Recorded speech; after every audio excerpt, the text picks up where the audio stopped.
Have you ever wondered what it's like living in Nerja, Spain? Today, stay tuned and find out. We have our special guest, Richard Carnaby, here.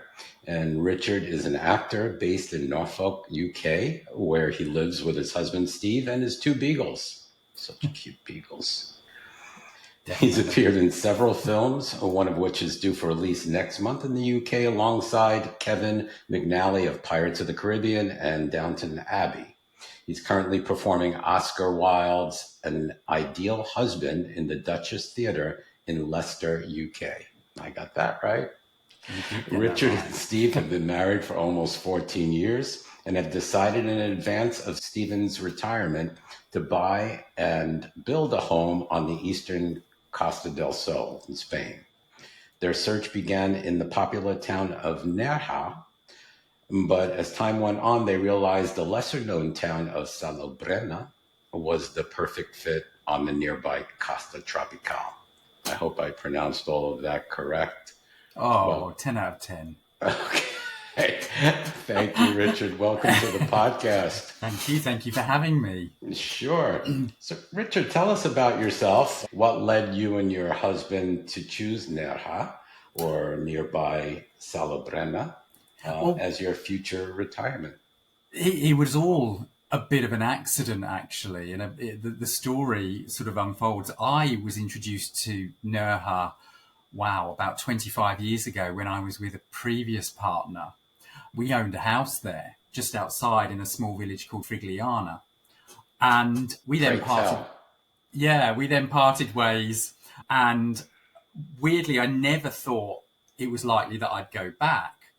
But then I met Stephen, time went on and what have you. And we were looking for a place to go and visit just for a long weekend. And the flights from here, our nearest city is Norwich in Norfolk in the UK. And it's on the East Coast. And the flights were fairly commonplace to Malaga at the time. And we just decided to fly on a Thursday to Malaga and come home the following Monday just for a long weekend break. It's only a 2-hour flight, a little over 2 hours. It was really, really simple. Whilst there, we actually stayed in Marbella, which is on the western Costa del Sol, much more touristy, urbanized, very developed and very popular. And whilst there, I thought, well, actually, let's take a drive across along the coast to Nerja and see how it is and what's changed, if anything. Because don't forget, this was about, I'd say 5, maybe 10 years after I'd previously been. And we went up into the mountains to a little town called Compota. We went to Nerja. And I said to Stephen, what do you think? And he said, why wouldn't I love it? It's beautiful. And I suppose since then, it's become our go-to emergency brake kind of place because of the ease of access. And then over time, again, sort of whilst we've been married, we started to think, well, we don't do well in the winter here in the UK, let's be honest. I suffer from a degree of depression, which is exacerbated by the dark nights and the gloom of winter here in the UK. Steve is very hardworking and is slightly older than me, about 5 years older than me. So he's closer to retirement than I am. And we thought, well, we'd like to find a place that allows us to live well in our retirement. And that is, I went sort of house hunting very frequently over to the area on the Costa del Sol there. And we kind of decided that, yeah, actually we could make this work. And the intention is to spend several months in the winter months in Spain, in the Costa del Sol. And obviously the summers here in the UK. That's the plan. And that's what we're kind of, the kit of parts is there and forming and coming together. So when you mentioned you were in Marbella, which is west of the Costa del Sol and west of Malaga, right? Yeah, absolutely. And then you traveled east to Nerja. What caught your eye? Like what made the difference between those two locations? Was it the mountains or? Oh, you can't. the two are completely different. Stephen and I aren't what I would call city dwellers. Yes, we've had careers and we work in the capital of the UK, London, and I've worked in Nottingham and Leicester, and Steve's worked all around the world as well. But we're not city dwellers. We prefer the countryside. And also, whilst Marbella and Puerto Banús and all of the west coast there has elements of it that are beautiful, it's all quite purpose-built. Whereas on the eastern side of Malaga, things are a little bit more rural and a little bit more traditional. It's still accessible by a fantastic road, the Autovia del Mediterráneo, which goes all the way up to Barcelona, but it's not so urbanised, I would say. And we just felt that because we live in the countryside in the UK, and again, we've got access to good roads and an airport and train stations and things like that here, we didn't want an environment that means we're confronted with people on all sides, whether you go out or whether you're out for a Sunday drive or a dog walk even. We crave tranquility and a degree of isolation. And that was why we favoured the eastern side, because it's not as heavily developed, even though it's accessible to Granada, the city of Granada, and Malaga. It's still relatively unfound, I think, and untrodden, I think is the phrase. It's a little bit of a secret. It sounds like the best of both worlds. That's So exactly. you have access, really good access to urban lifestyle if you need it. So in other words, you can go to Malaga on the same day and see a show or go to some restaurants that you want to, and yet get away to the peacefulness of Nerja. Absolutely. Right? Yeah. Okay. So let's talk a little bit about climate and geography. Can you describe the climate and natural setting of Nerja and the surrounding Costa del Sol? Yeah, it's protected from the north. It's clearly south-facing. It's on the southern coast of Spain. It's protected from its north side by a mountain range called the Sierras de Tejeda, and the highest point of which is a ski resort, believe it or not. Even though you are in at ground level or sea level, you're probably in 25 degrees. There is a ski resort up in the mountains, and it's very popular. So you're protected from that north blast that we get here in the northern hemisphere, I'm afraid. And so within that, it faces south. So the climate is always very accommodating. Certainly in the winter months, it rarely drops below 20 degrees Celsius, which is around about 70 degrees Fahrenheit. But in the winter months, it's not fiercely hot, so it's comfortable. Then, of course, as you evolve into the summer in the northern hemisphere, of course it gets hotter, which again gives you license to relax. There's nothing wrong. There's nothing to feel guilty about by wanting to spend a day by a swimming pool in a 25, 30 degree heat. And that is what they're familiar with in Spain, on the south coast there. So that's the sort of heat factor. And I've seen days where it has gone over 40 degrees Celsius, which is significant. It's a rarity, but it happens, and it's happened more frequently, more recently. There are strong winds at times, and when it rains, it seems to really rain. They call them the inundations. And I've been there where 1 or 2 days, say in October, it's usually October, and it does make the international news where just for some reason a weather system gets caught by, I don't know whether by the mountains, between the mountains and the sea. I don't know I'm not a weather forecaster, but and whoa, does it rain? And people's cars get washed down the road and things like that. Wow. So, but that's the worst case scenario, and it only happens infrequently. So, other than that, you get the odd shower in spring and autumn, but from about June, the 1st of June onwards, It rarely rains all the way through to October. So what that does is allows you a lifestyle that you can plan, and you know that it's not going to be rained off or snowed Right. off or Unlike the UK, where and you can eat outside. That simple, I love relaxing that pastime of just having cafe a culture. beat. Absolutely, you can sit there and have your coffee in the morning without being rained on, or you can have a beach picnic, or you can sit by your swimming pool and have your evening meal. And Sounds so delightful, doesn't it? I know I'm selling it well, aren't I, You Mark? are. Yeah, I'm You're kind of doing very. quite well. Even though I've told everybody I think it's the best kept secret, I'm now telling everybody how great it is. But never mind, carry on. So, explain to our audience. Nerja is it on the Mediterranean? It is. All of that coastline is Mediterranean. So it's just east of Malaga. Yeah, anything east of Gibraltar is on the Mediterranean. Gibraltar is British, of course. It's a United Kingdom territory. Anything west of Gibraltar is, I think, over towards Portugal is classed as the Atlantic.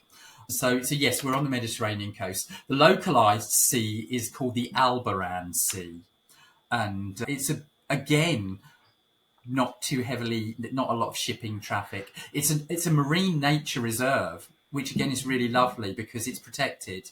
So there aren't kind of masses of speedboats and jet skiers and water skiers. Yes, there is some localized stuff going on off the beach, but it isn't a kind of heavily trafficked area because they have dolphins and other really heavily protected sea creatures of all kinds. And you can do scuba diving, you can take a boat out and go scuba diving and all of that stuff. And of course, because of the heat, the sea warms up through August and it's best in sort of September, October.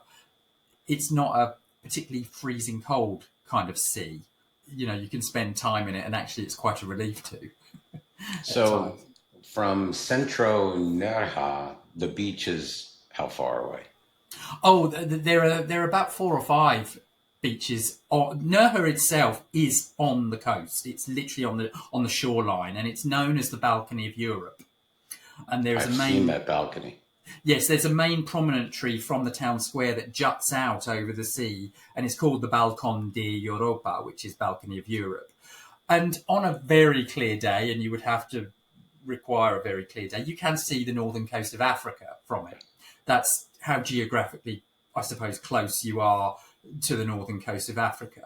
But across beaches across the town, there's a couple of town beaches. One's called Calahonda, Torricella is another one, and they're quite sweet, twee little beaches. There's little beach huts, and it's all quite traditional. It's not rammed full of sunbeds. You're not laying there next to somebody that you've never met kind of beach. It's not like that. It's unless you choose to, of course.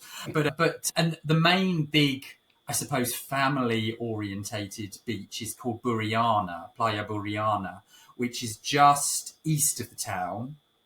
It's a little bit of a walk from the town centre, although they are trying to form a walkway between the town centre and the balcony through to Buriana. But that's where kind of most of the family activities are based, like I say, the bouncy castles and the water sports and that kind of thing. That's more driven to a family environment. There's restaurants and bars and beach bars and they call them chiringuitos, which is little restaurants that are on the sand where Yes, they cook I love your sardines. on the barbecue. Right. Absolutely. So there's a multitude of choices, which is again great. Further afield, there's the more rural ones as well. There's a couple of naturist beaches. How about towards Salobrena? Well, that's where the more rural ones I find tend to be. You still have beaches there? Oh, absolutely. Again, that's directly on the coast. Wow. Salobreña, which is as It's we're about more to talk east, about, eh? is further east, only about 10 minutes drive. Nothing dramatic. Salobrena is an old medieval town. It's formed around a giant castle that's in the middle. It was clearly a fortress back in the day of the numerous invasions that Spain underwent hundreds of years ago. It's less touristy, and this is where we eventually settled on a property. It's got everything that you want: your supermarkets, your bars, your huge beach, but it's not so well trodden and not so well known. And I think that's born out of the fact that it's just, first of all, it's in a different province. It's in Granada province rather than Malaga province. So our technically our go-to city at Salobrena, where we live in Salobrena, is Granada, which is inland. And Nerja is Malaga? Yes, yeah. But they're only 10 minutes, Nerja and Salobreña are only 10 minutes apart. So really Malaga and Granada are equidistant from both. It's just Malaga is the bigger airport city, whereas Granada, because it's inland, it hasn't got the port. It has an airport, but it's more traditional. It's known by its Alhambra Palace, which is a great big, one of the sort of wonders of the world style palace. It's huge. Salobreña, as I say, is a little less developed. Has got the elements of an old Spanish town like Nerja. It's just not as well groomed and put up for tourism as Nerja is, which has its benefits and burdens, I suppose. It's not so crowded, certainly in the summer. It's more tranquil. But of course, you haven't got the variety of restaurants and other things going on because it's not so touristy centred. It's much more of a local Spanish town. You find yourself going into Nerja? Absolutely. Nerja is a great go-to. Yeah, Nerja is a great go-to town. It really, really is. It's got every single facility you would really want. Access to healthcare. There's private doctors of all languages. There's clinics, that kind of thing, dentistry. There's, of course, supermarkets. There's more. What I have noticed about Nerja, and I have noticed it about many of the towns on the Costa, these more small market towns on the Costa del Sol, is they don't have these overwhelming shopping complexes. It's not like they're going to find the Beverly Centre just outside on the motorway. It doesn't work like that in Spain. They're quite, from what I can see, they quite like to keep things within the towns and keep it centralised rather than these big out-of-town shopping complexes. There are the odd one or two, but everything is centred in the town. So you've always got your pharmacies, your hairdressers, your restaurants, cafes, bars, shoe shops. Because it's walkable too. Absolutely. Everything is in walking distance in as it is in Salobreña. And is there a town called Torox? Torox isn't a town. Torox is known as the best climate in Europe.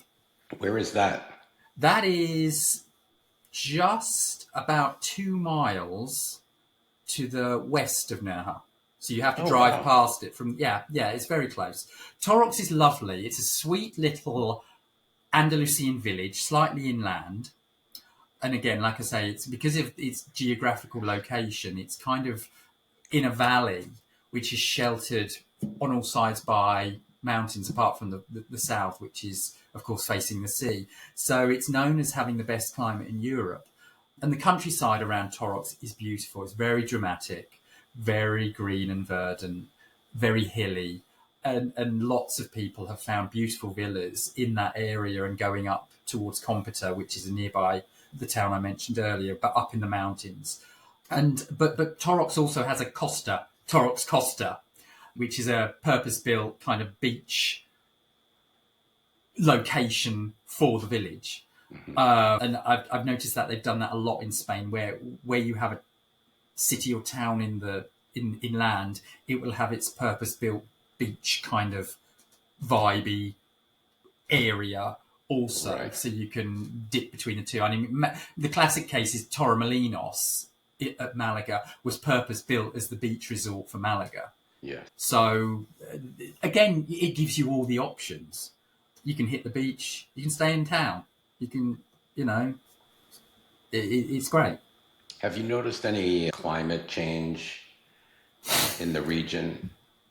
Like I mentioned earlier, the odd day, there's a fierce moment in August.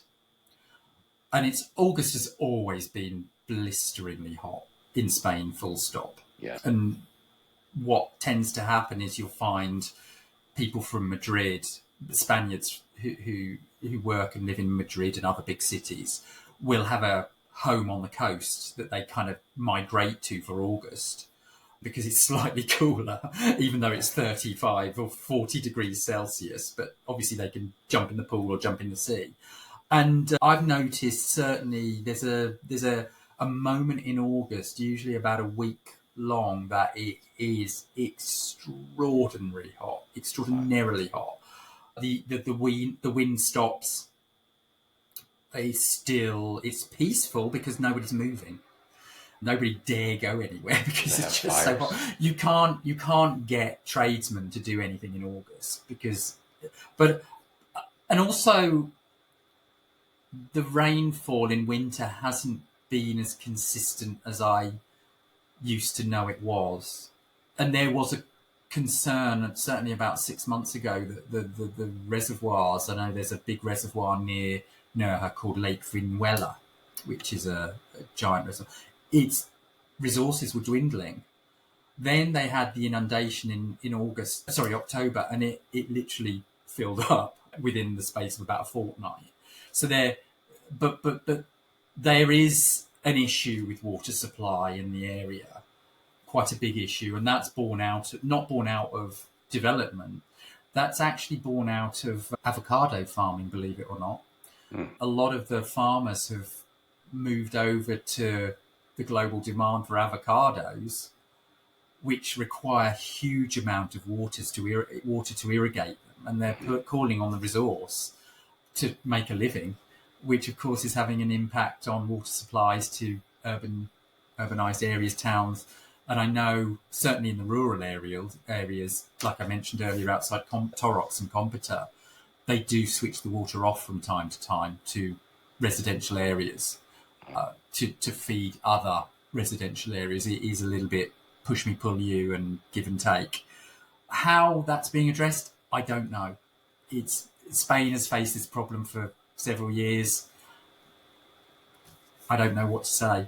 Yep, that's fine. It is an issue to consider. Yeah. Okay, let's move on to the cost of living. So, how would you describe the cost of living in Nerja and the Costa Tropical as opposed to the UK or the US?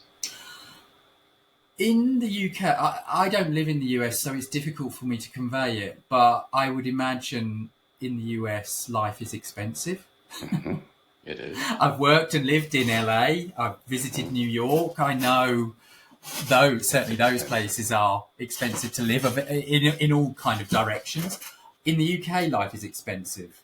Our food has gone up significantly. Our resources like power, energy, petrol, diesel, gasoline, you call it, are all expensive.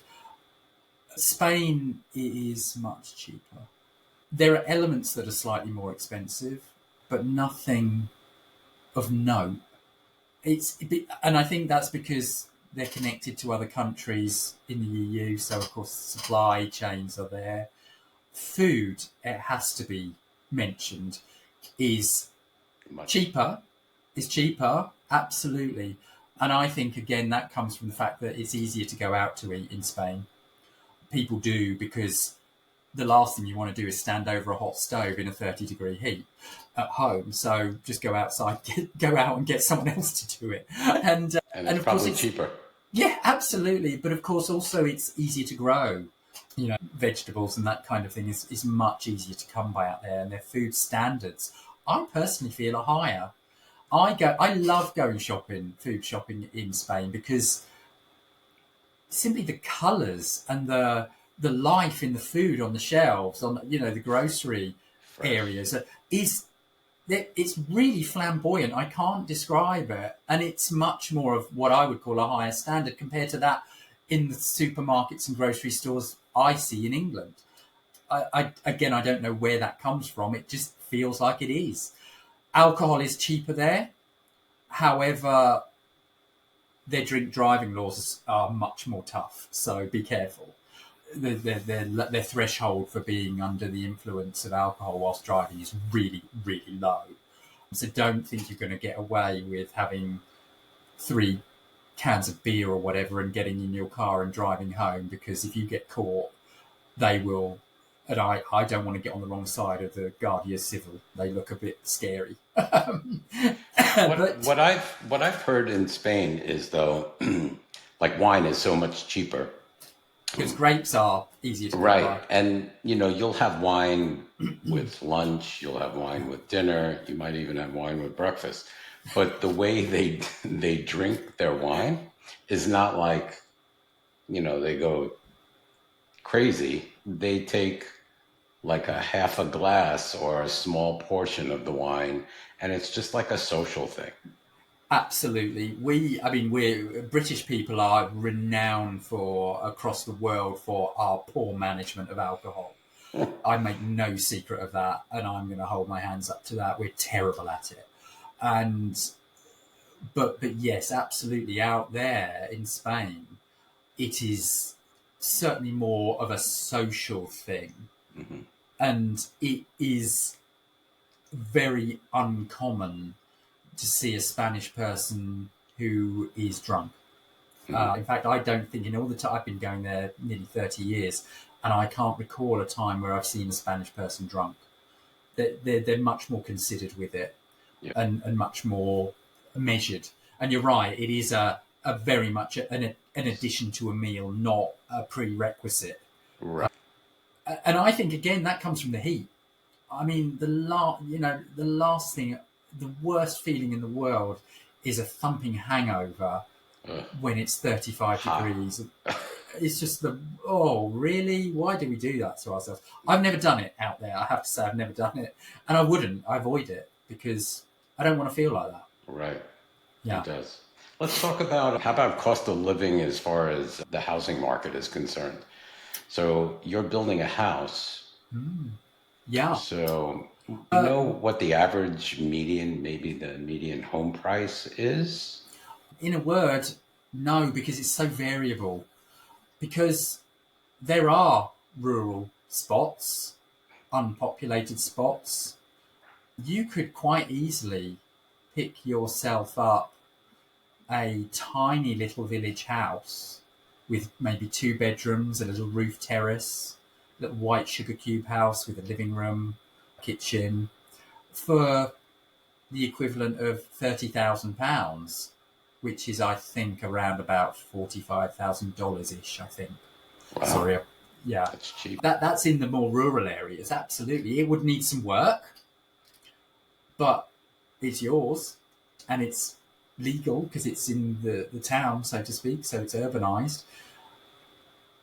All the way across to, if you want your beachfront villa with sea view from dawn till dusk, uninterrupted, of course they go up into the millions. So there is a fantastic cross section of property prices, and it is all based on postcode. It is literally,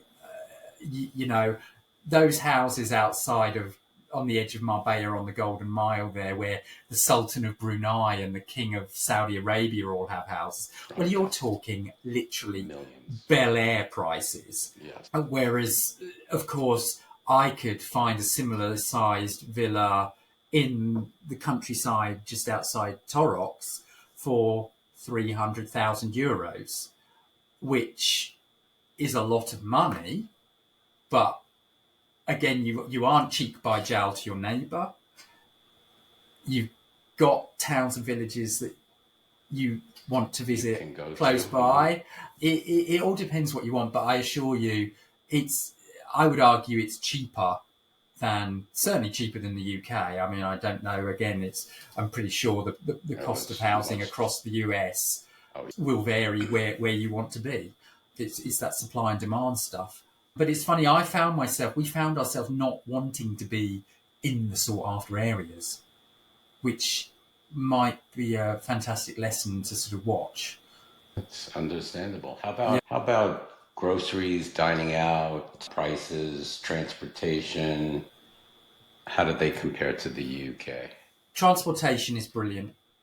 The road network. I mean, the first thing I always notice when I get home to the UK is how terrible our roads are. And even though we have motorways and 6-lane highways, the Spanish road network, the motorway network, is brilliant, and it's almost undersubscribed. You could drive on a motorway and not see another car and think, where is everybody? And I know certainly on the western Costa del Sol, they have toll roads as well, which are completely empty, and you pay your €5 toll and you can race down to Marbella. So, and also the public transport system is very effective, actually.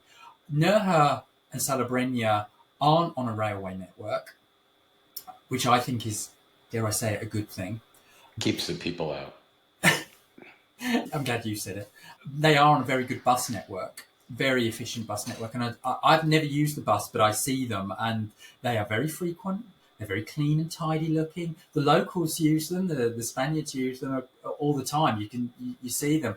And I don't believe, from what I hear in Facebook forums for the town and things like that, it's only a couple of euros, which is not a dramatic to go anywhere. These are fairly frequent. They go up into the countryside, into the villages, serve the villages. Also off to Malaga, where you can get the very efficient train service. Yeah, you can. You've got the train service out of Malaga, which goes along the west coast to Torremolinos and other locations. Fuengirola. Yeah, but it also goes direct to Madrid, other big cities, all the way through. They have the bullet trains, the fast ones. They do. And I've been on a train. I haven't been on a bullet train. And again, it's clean, tidy, efficient, and it's very user friendly. Yeah, absolutely. What's the transportation time by bus or by car from Nerja to Malaga? Hour and a half. Oh, it's that far from Malaga? Yeah. On the road? I think a bus would take a little bit longer. I've done Nerja to Malaga in an hour on the road in a car, but I guess by bus you're talking an hour and a half to get into the centre of the city. Yeah. So it is far away. I mean, far enough that you have peace and quiet and seclusion. I think that distance is meaningful, yeah, absolutely, and it brings a lot of benefits. And it depends what you want. If you want people, if you don't want isolation, there are areas in the Costa del Sol of all kinds that you can find a home in. But for us personally, the eastern side was the winner at all times, because it allows you, if you want to go in and dip your toe into the busy stuff, of course you can, but you always go home and have a quiet night's sleep. Do you know what the cost of internet and those kind of utilities like gas and electric?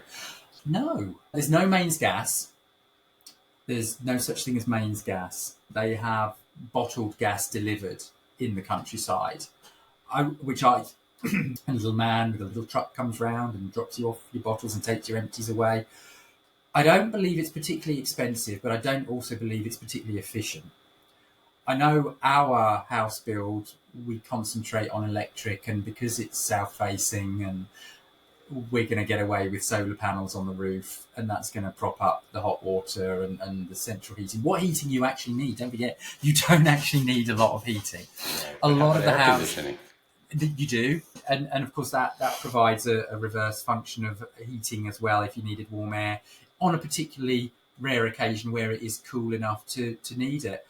I don't get a sense it's particularly expensive though, Mark. Neither is water, strangely, given its the degree of scarceness. Yes. I don't believe it's particularly expensive to fill up a swimming pool or even just fill up a kettle to boil yourself a cup of coffee. It's all fairly accessible, and I think it would be wrong to think that this is a primitive place where resources are scarce and difficult to come by and expensive as a result. It's not like that at all. It's a very well accomplished, organised area of the country with great facilities and utilities. Internet and broadband and that kind of thing, do you know what? I don't know. Forgive me, I genuinely don't know what the comparison would be. I know in the countryside, people have kind of satellite broadband. And I think there's one big company called Axar Fusion who provide it. I don't get it. Again, I think it's because it's so domestically available, I don't get a sense that it's expensive. And I think it's fairly reliable as well. So yeah, I've heard others in different parts of Spain say that it was pretty inexpensive. So, it's not a drama, okay. seriously. Let's move on to the LGBTQ community, or lack of. Now, so we know Spain is very LGBTQ plus, oriented or minded. What's the community like in Nerja, or as far as comparing it to Malaga?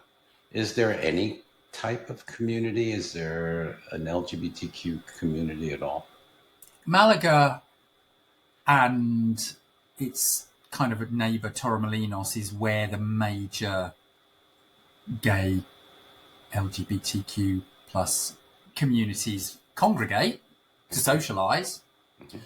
And again, Torremolinos has a purpose-built zone, I would call it, a kind of neighbourhood, which is alive with bars, clubs, venues, restaurants, and it's lovely. It's really sweet. And what's lovely about I was there in March, actually. It was a friend of mine's 30th birthday, and we went out on a Saturday night, and we were there till 5 a.m. and I'm nearly 50 years old, and I thought, oh my god, I can't do this anymore. This is crazy. And it was great. But what I loved about it wasn't just little kids, or I say little kids, your late teens, 20 somethings. Yeah. There's also a cross section of ages, and there's drag, and there's leather. There's so the night scene is concentrated in Torremolinos and Malaga. Nerja and Salobreña, yes, it's much more restrained. And I think that is by choice. I think, like you said in the introduction to that question, Spain is incredibly tolerant. Yeah. They're a fantastically welcoming and tolerant nation. And it's fine to be gay. I've been there with my husband. And nobody cares. No one gives a stuff. I admit we don't hold hands. We don't do public displays of affection. I don't believe for a second, if I did, I would get a scowl of any kind. It would not be received unpleasantly at all. What's it like in the UK? Is it like the US? Like, is there anti? There's a degree of, the UK is I don't want to go into politics, but we have some influences in the UK at the moment that to the LGBTQ, even though we've got an arguably a socialist government, the Labour Party at the moment, which is more left leaning, there are some influences in the UK off to the right that aren't helping. And whilst it is perfectly legal and lawful and okay to be gay and show that on the street in the UK, holding hands, I personally am always reluctant, because we hear the stories, I'm afraid, and I don't want to be dragged into some sort of show where just because I don't know, patted my husband on the back and, put my arm around his shoulders, all of a sudden I'm dragged into, that's all wrong, those kind of comments. But it is lawful. It's just, it's more restrained here. Like the US, sort of describing. But Nerja, you're right, there are pockets. There's the odd venue that is, I wouldn't say exclusively gay, it's leaning towards gay. There's no particular zone or street or shop that I can think of that is of relevance to the gay community. There's a beach actually fairly in between Salobrena and Nerja. There's a beach. Actually, it's on the edge of the national park, so it's not developed at all. There's just a couple of little beach bars, and that is it, and the car park, and it's beautiful. And there is a gay zone of that particular beach, sure, which I think it's secluded. Absolutely, yeah. But and again, it's beautiful. I've been there. I make no secret, and it's fine. And there's a naturist area, and I don't think that's anything negative, though. Why it's done like that, I just think it's formed out. It's been formed organically. I always describe Nerja and Salobreña, and certainly the countryside where I've rented villas so often over the last 25 years while we're house hunting and holidaying, as somewhere where if I don't want to be found as an actor, let's just say I became the next I don't know, Tom Cruise, let's just imagine. If I don't want to be found, that's where I'll go. Because it's accessible to me and I know where to get to and I know how to get to where I need to be. But it's also difficult for other people to find you. It's secluded, it's discreet, it's select. And that is why we chose it. It's not in your face, it's not brash, it's not, drag and, It sounds firework. It doesn't need it. And I think if that's your choice of a location for a home or a holiday destination, don't expect fireworks and, feather boas. All right. Gotcha. No, I totally get it. But everyone seems to be very welcoming, and absolutely they won't bat an eyelash. Yeah. And also because it's a hotbed of other nationalities, British people and Americans and Canadians aren't the only people buying holiday homes and retirement homes there. Don't forget, it's accessible hugely to the North European market. So Germany and Dutch, Sweden, Switzerland, all of those traditionally, I would argue, cold locations where again, gay couples, I know, I can think of a handful of gay couples that I've met whilst holidaying in Nerja that they come from Holland and Sweden and Denmark. Totally open. And those locations are always totally, fabulously accepting and to the gay culture. And Iceland. Absolutely. So, you will always find this fantastically accepting culture in Nerja and Salobreña. That's great. Yeah. That's great. Let's talk about walkability again, transportation. So we talked about how accessible towards the west is with rail. Nerja has buses. How about walkability? So can you walk to everything in Nerja? If you lived in Nerja or in Salobrena, could you walk to the pharmacy, the grocery store? Yeah, the short answer to that question is yes. Do you will always find something. Of course, like I said earlier, there are bigger supermarkets accessible by the motorway and things like that.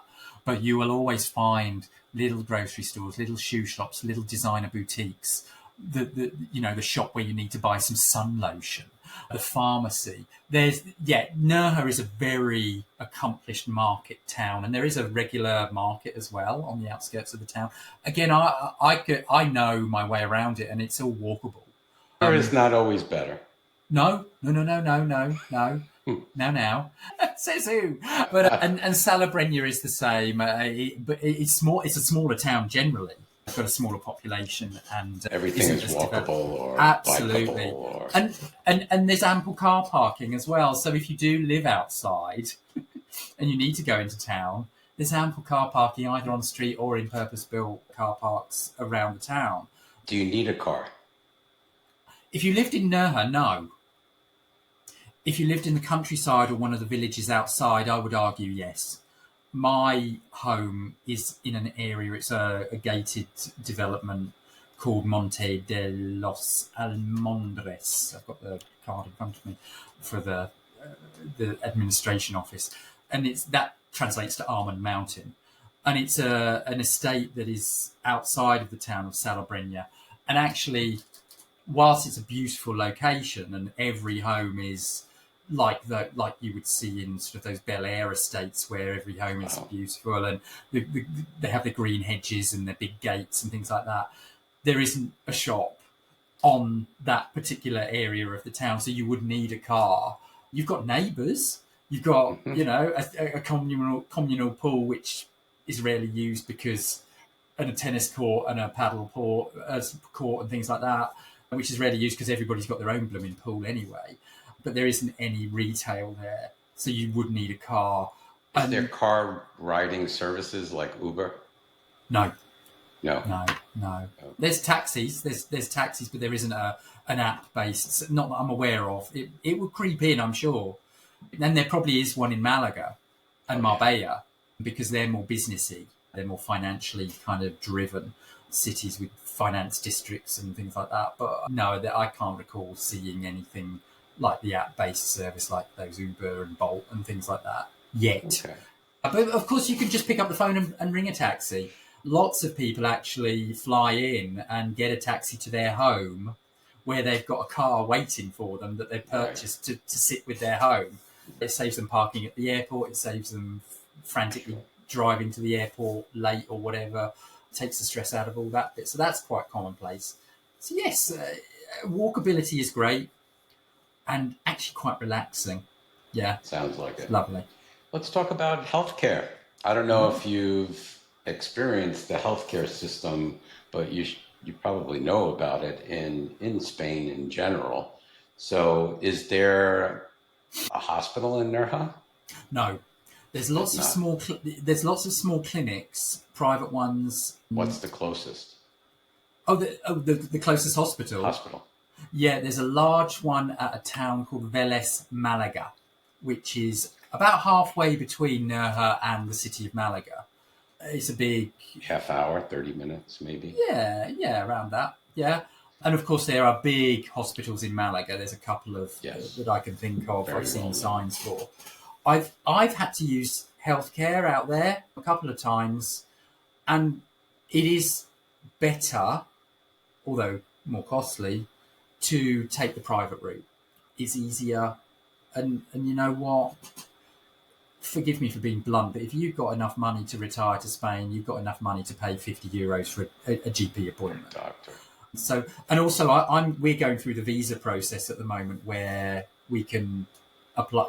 Since we've left the UK, left the EU, we have to now apply for visas to live and work in Spain for any reasonable amount of time. So I'm currently going through the visa application process. What type of visa are you applying for? We're having the domestic nomad visa, so we can still work from Spain without restriction, and it allows us to reside there and carry on our work in the UK and potentially in Spain as well. I'm an actor, so I might get an advert to advertise a car in Barcelona. I don't know. And I know part of that visa application process is proving that we've got adequate private healthcare cover that you can purchase. You can purchase an insurance policy, or alternatively, you can pay for it ad hoc as and when you need it. Like I say, I can't remember what the healthcare issue was now, to be honest. It was a good few years ago, but I thought, you know what?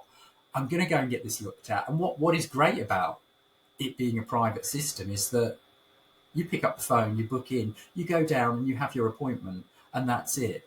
And you're seen at the time you booked it. You haven't got to wait in queues. You haven't got to, run around buildings looking for the relevant doctor or the relevant reception desk to get yourself to where you need to be. It's all just done and there and sorted. And so it is a private-based system. There is a cost to that. But from what I've seen, also the standards are high. And I know there are hospitals in Marbella, which of course is a good couple of hours away from where we're talking about, that are the best in the world or considered the best in the world for various treatments. I understand. Is it true? You'll be applying for private health care, correct? Yes. Do you have any idea what it costs? I think anywhere from $100 to $200 a person per month. I think it would depend on your age, any pre-existing conditions, whether you're a smoker, whether you're a drinker. All of those things fall into place, don't they, when considering this kind of policy? And actually, I haven't had my quote back yet from my visa consultant who's doing ours. So in answer to your question, I don't know. But it's, again, we're in a situation where it's a commercial country where provision is available. I would imagine, given how many people require it, who are retiring or visiting or residing, certainly from the UK, let alone Germany, France, Spain, Sweden, Holland, it's a fairly accessible. There are fairly accessible schemes available with the relevant cover that's necessary. Now, once you get your visa, how long does it take to get on to the public system? Or I can apply for residency I can apply for residency at any time, actually.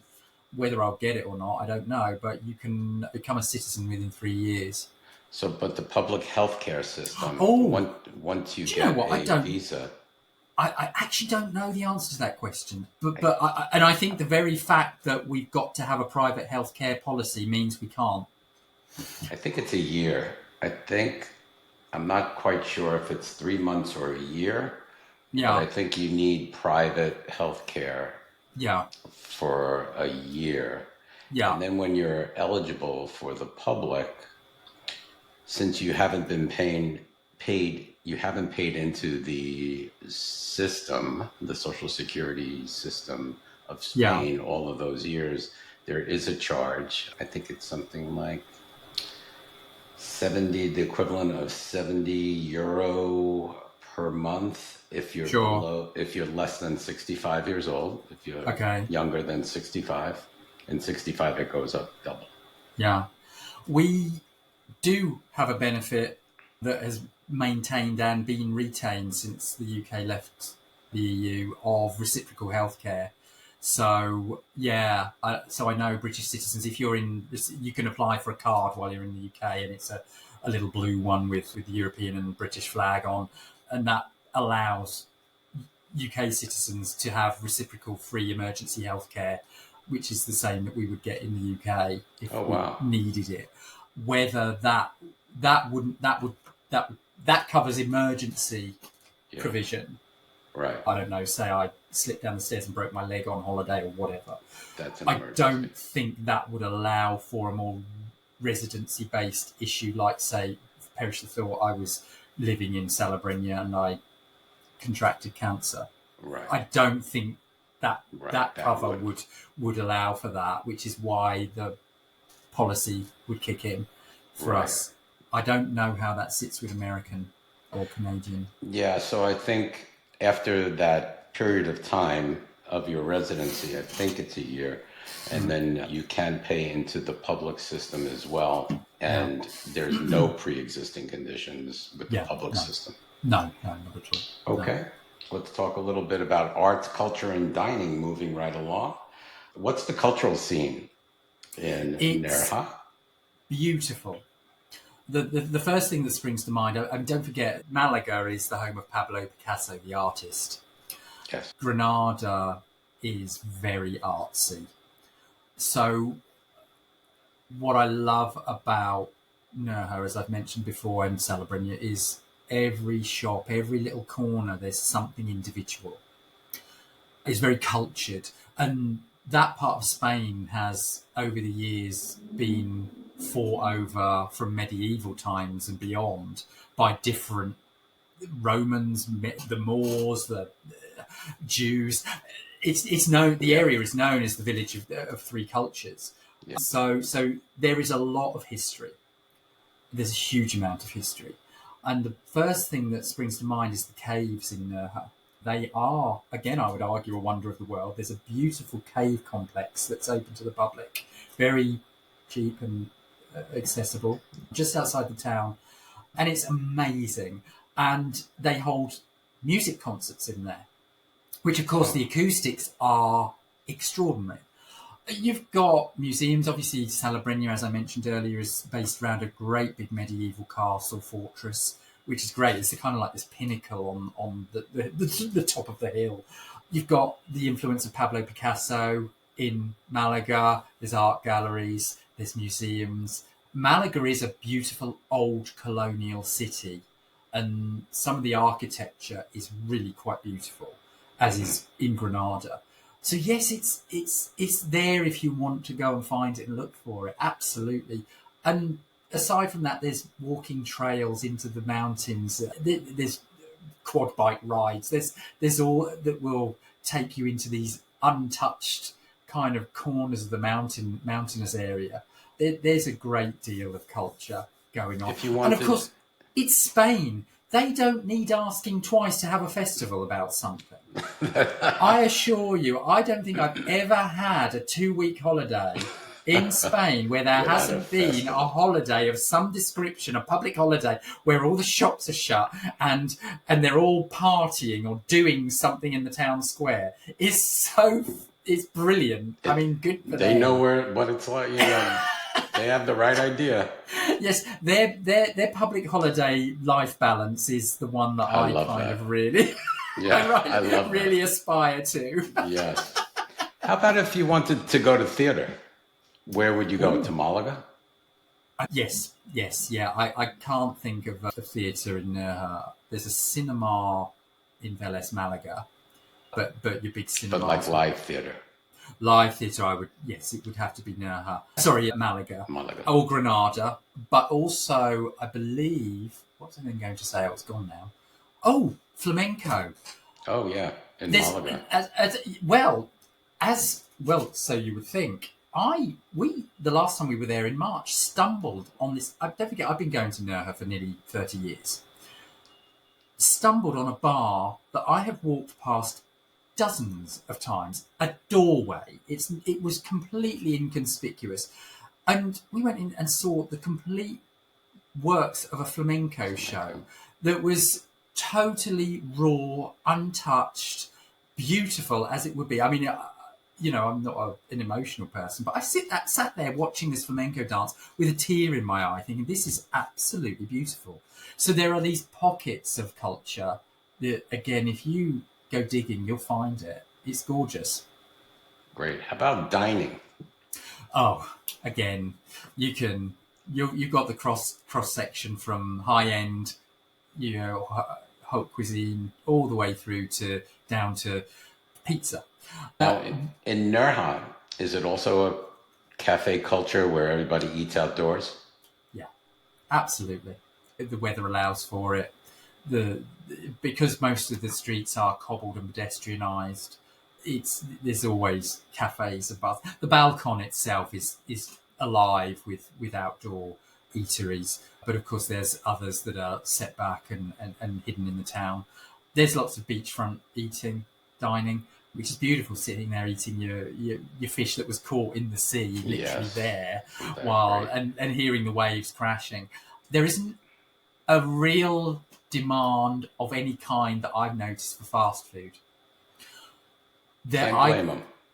There is no McDonald's, Burger King, Five Guys. Good. Nothing. Away. Yeah, absolutely. And I've heard it mentioned that one of the service stations on the motorway might be getting a McDonald's. Literally the outpouring of hatred on the Facebook forum was, no, keep it away, don't allow it, leave it alone, don't do it. But no, so again, if McDonald's or Burger King is your thing, you're choosing the wrong location.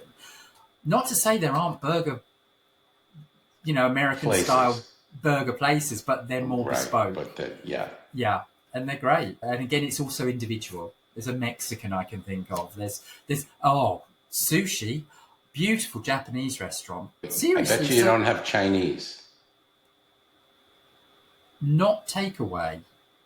I can't think of a takeaway, actually. No, that's a very English thing. Sorry. Too. Yeah.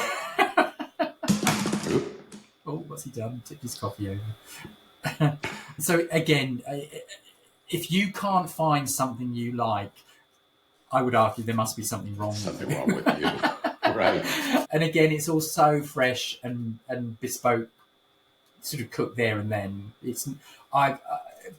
Because the restaurants are all fighting for custom, the standards are high. Standards are very high, and the service is very, very good as well. Yeah, absolutely. Okay. Let's talk a little bit about crime and safety. In Nerja, is there any kind of crime? There's certainly no serious crime that I can think of. See, so Spain doesn't allow guns. Well, does the UK? Oh, yeah, I think guns are lawful in Spain. They're not lawful. Are they not? No. Okay, pass. I thought they were. I've not come across a particularly serious crime in all the time I've gone there. And I know areas of the West Coast, again, I'm going to talk about Marbella, which are, because Marbella developed from the sort of 60s onwards as a millionaire's playground, it's known as. It's like Beverly Hills. Absolutely. And it's beautiful. You're right. It's well groomed. There are beautiful cars, beautiful people, beautiful homes. There is also an element of underground crime in Marbella. In fact, one British journalist did a big article on Marbella and basically said Marbella is the place you either go to do shots or get shot. And it's known.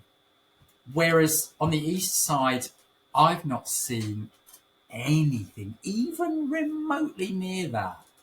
There is the odd pickpocket incident, Petty theft. the odd, and it's funny. And again, there are what I would call, I don't know what you call them, guys that sell fake handbags and fake luggage. They're more prevalent on the west side because they're attracted to the tourism, who buy their fake Gucci bag and their fake Fondi purse or whatever, and they sell them on the streets.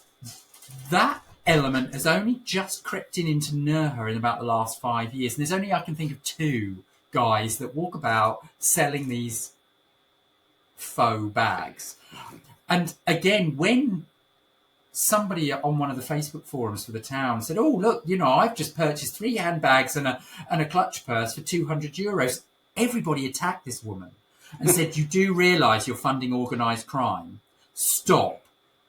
Don't do it. So there is a real kind of sense of protection of, no, we don't want crime here and we won't tolerate it in a town like Nerja. Yeah, you get your petty little bits.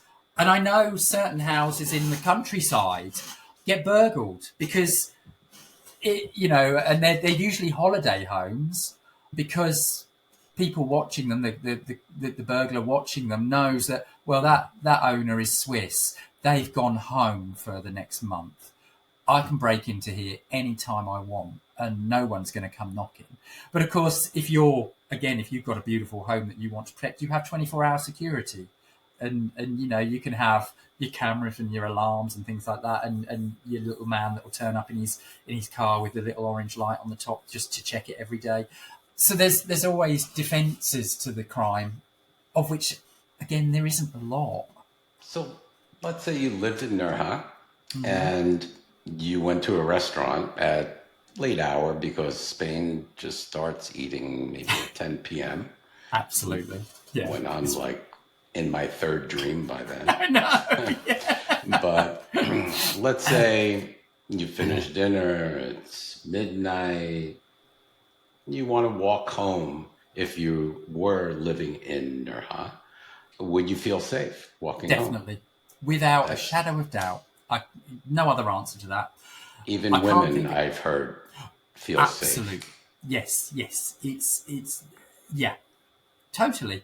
I can't think of an area or a place where I would question that. No, absolutely not. It's completely at ease. Comforting. Totally. It's funny. I last year I had to go over and sign some papers to do with the house build, and my flight time, it was August, and my flight time was at silly o'clock in the morning, and I'd parked my car in the town centre and had to walk through the town centre to get to the car at about 3 a.m. actually. So it was the dead of night with my luggage and, my passport and wallet in my pockets and things like that. And I can remember seeing people and, walking in the street. Walking about, I can remember seeing police cars driving about, the local police or the civil guard. I didn't even think about crime. It didn't occur to me what I was doing. And so, no, I absolutely safe. Totally. Very comforting. Yeah, very, it's very much so. Very comforting feeling that you're safe and not even have to think about. Completely. Yeah. Okay. So let's talk about perception versus reality. Many people picture Nerja as a touristy beach town. What do people often get wrong about life there? From the point of view of an English person, what Nerja isn't is Brits abroad. We have at times in areas of Europe, British people have a terrible reputation of wanting everything cheap, everything basic, being loud and brash to get it. We drink too much, we party too hard.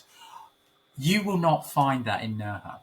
It is and remains a quintessential, straightforward, well-groomed and well cared for Spanish town. So when people think of the Costa del Sol, that's what I'm getting to, is when people think of the Costa del Sol in Spain, they think of those urbanized party capitals and those, lots of sunbeds by big swimming pools at great big complex hotels.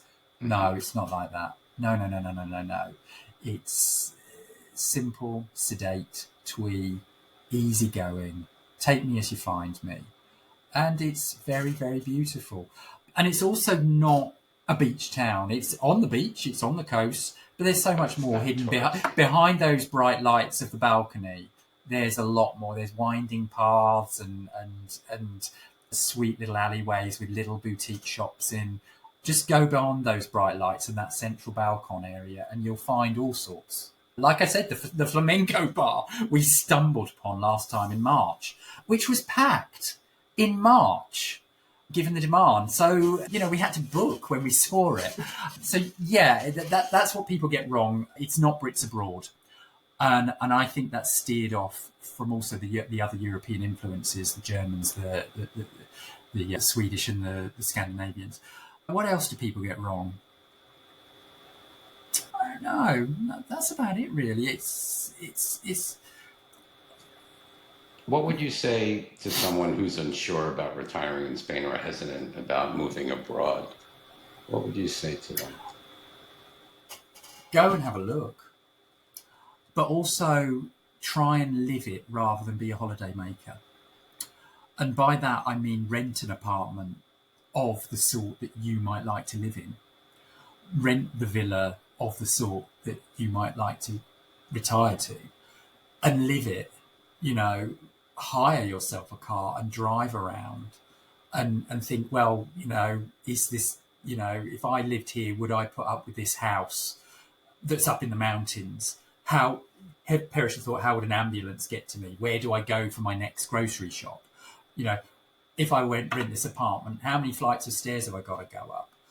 If I live in the town centre, where do I park my car?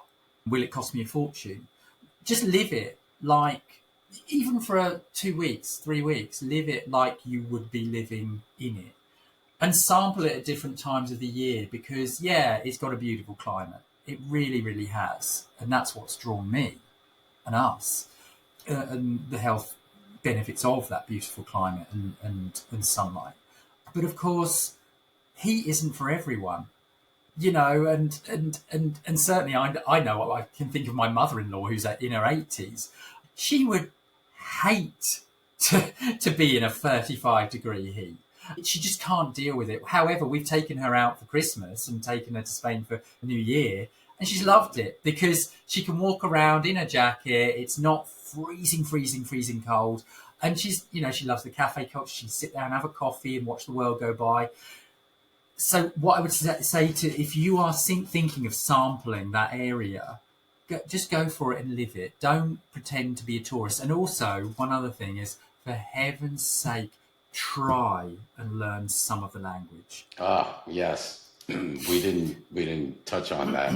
So I'm glad you brought that up. So you are fluent in Spanish. I am, see? And and don't get me wrong, the locals in Nerja and the venues and the restaurants and shops, they all speak a degree of English.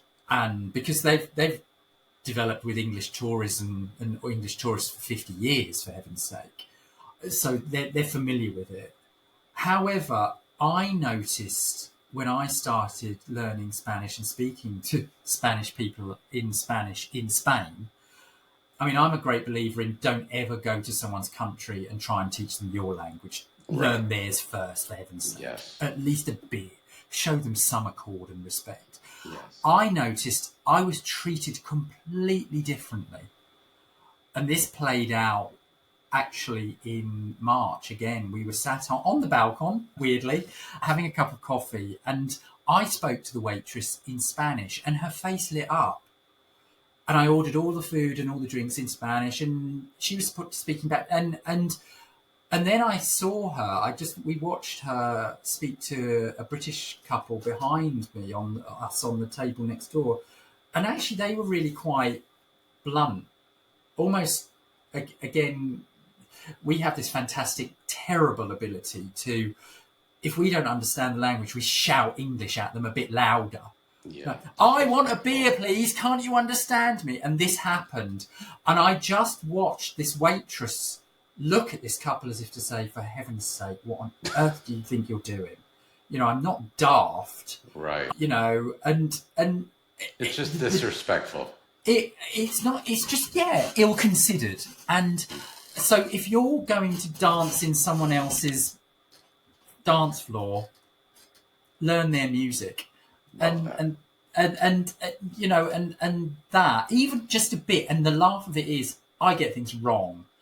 You know, I've gone around thinking I'm saying the words, hello, I'm Richard, I speak a little Spanish, when actually I'm walking around saying, hello, I'm Richard, I'm a little Spaniard. So, you know, and these people are staring at me thinking, oh my God, you quite clearly are mad. But they try with you and they help you out as well, and they'll work with you if you try. And they you know, and they find it is flattering to them. And then they want to learn English too. Oh God, yeah. And that's the hilarity.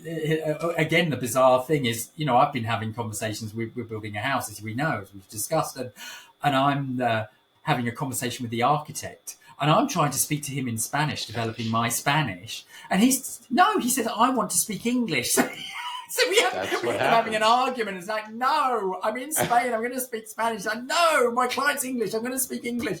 So it all just goes horribly wrong, really. But yes, that is what I would say as well, is at least try. Even if you get it wrong, they won't laugh at you. And it opens up a whole different life and vision on the country that you're in. So. Oh, heavens, yeah. And it opens up more doors as well. Yes. Yeah. You'll find if you telephone and book a table in Spanish, you'll probably get a better table in the restaurant than you will if you do it in English. I believe that. Yeah. Great. So for wrapping up, Richard, finally, what do you personally love about building your future in Nerja and Salobreña? Oh, the vision. We've never been people that kind of live life like it's over there and there's something that we're constantly chasing. But this is a destination. And I suppose we've taken a route. We couldn't find the house we wanted, which is why we've chosen to buy a building plot and build it. Because I've built my own home in the UK. And I just thought, you know what? If I've done it in England, I can do it in Spain. How difficult could it be?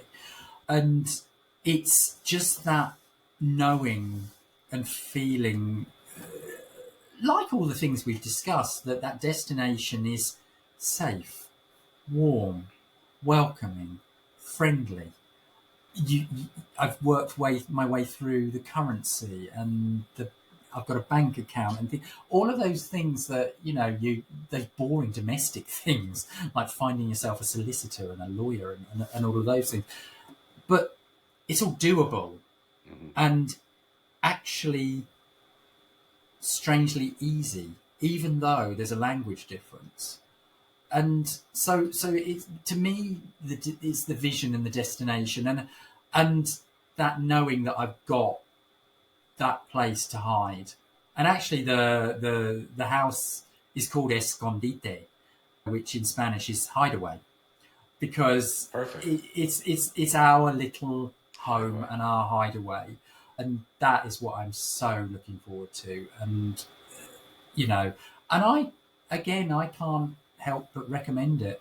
You know, just go and look. and decide for yourself. There's plenty on offer there. And it's a wonderfully welcoming country. Really is. Great advice. Well, thank you so much, Richard.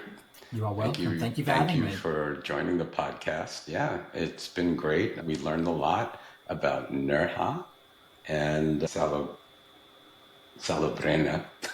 Salobrena. The Breña. N's Oh, I got a forgot bounce the in it. accent. Yeah, the N has got a bounce in it. It's The Salobrena. accent. Yeah. Salobrena. Okay. Well, thank you very much, and we'll talk soon. You are welcome. Thank you for having me. Thank you. Bye-bye.